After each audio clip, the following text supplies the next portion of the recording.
Now this may all be a bit sketchy, but I'll do my best to paint a picture of Feather. I believe Feather's grandfather was a white man and her grandmother was blessed with a few drops of Mohawk blood. However, at that time, when a native woman married a white man, their Indian status was taken away from them. The family lived in a large house in Deseronto that continues to be the domicile of the grandmother and Feather's mum. Feather's mum never married. She had 2 children with 2 unknown white men, Feather and Kip. Kip is an extremely good-looking guy, a Hollywood casting agent's idea of how a Mohawk should look. He's got himself a good job with Native Affairs in Saskatchewan. Feather's maiden name is Barnhard.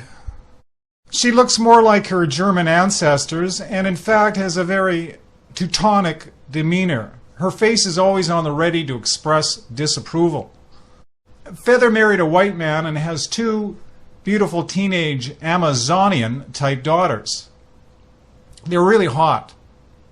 The marriage didn't last too long and the husband has since moved away to North Bay. The girls stay in close touch with him. They visit him and his new family often. I'd like to say that after Feather's marriage breakup, she started acting like a wild Indian. But of course, she's hardly Indian at all, but we all give her the benefit of the doubt and say that because she became the happy Hiawatha of Tyendinaga. Many a brave had a notch on his loincloth, thanks to Feather spreading her favors far and wide. She was quite the drinker and a gal who liked to fight. Barroom patrons have witnessed her scratching and pulling hair out of some poor witch's head. These fights were usually to do with men. Feather's the jealous type, and so far as the man at the moment is concerned, every woman is the enemy. During these years of total abandon, Feather's digs were a room at Billy's place. Billy is a little gnome who doesn't bathe from one year to the next, who starts drinking as soon as he wakes up, along with his slatternly wife, live in a hovel. If any were squeamish about the debris and filth they had to pass to get to Feather, it didn't diminish the long list of ardent young bucks that climbed the stairs to what was known as Billy's room. This went on for a few years and then she decided to clean up her act. She stopped drinking. She applied to be reinstated as a Mohawk. The law had changed again so that women who had lost status due to the old laws could claim their nativehood once more.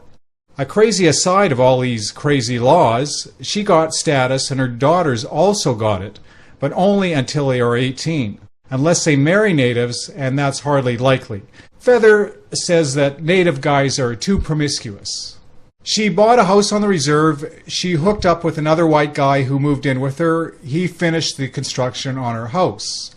Once that was done, she was done with him. He's one bitter hombre who lives in a few towns down the road. She also has upgraded her education. Well, if you can call getting a joke degree on the internet an upgrade. No matter, this entitled her to apply and get a job at the First Nations Technical Institute. She counsels young natives who want to go to college or university. That's one part of her job. The other is acting as a liaison with college personnel to discuss how the curriculum could be changed to rewrite history, show the natives in a better light. I'd like to be a fly on the wall in one of those meetings. This is a gal who never read a book, who thought the Americans were fighting the Israelis when they marched into Baghdad. Her ignorance is huge. Her reading the Riot Act to a bunch of professors must be hilarious. Or not. With this position, she gets a car, an expense account, a good salary, and about 12 weeks holidays. If she works more than 5 minutes past the workday, she is in overtime mode. This free lunch job, though, is slowly coming to an end.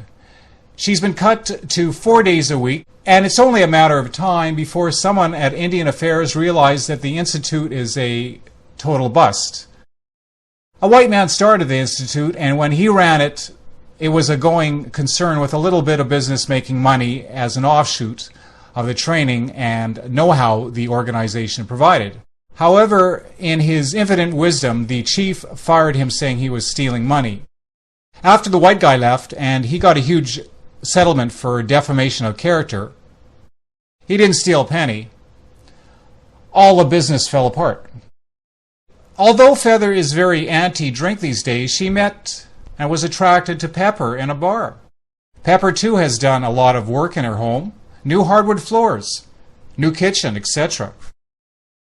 We're all afraid that Pep is going to go the way of the first white guy who helped her. He got a little money from the sale of property, and she promptly got him to buy her a new truck with all the trimmings. Feather's so dumb, someone suggested Pep get her an antique diamond ring. Feather said, no, I've got a drawer full of old rings. That's kind of like Elizabeth Taylor turning down the Hope diamond that Richard Burton presented to her.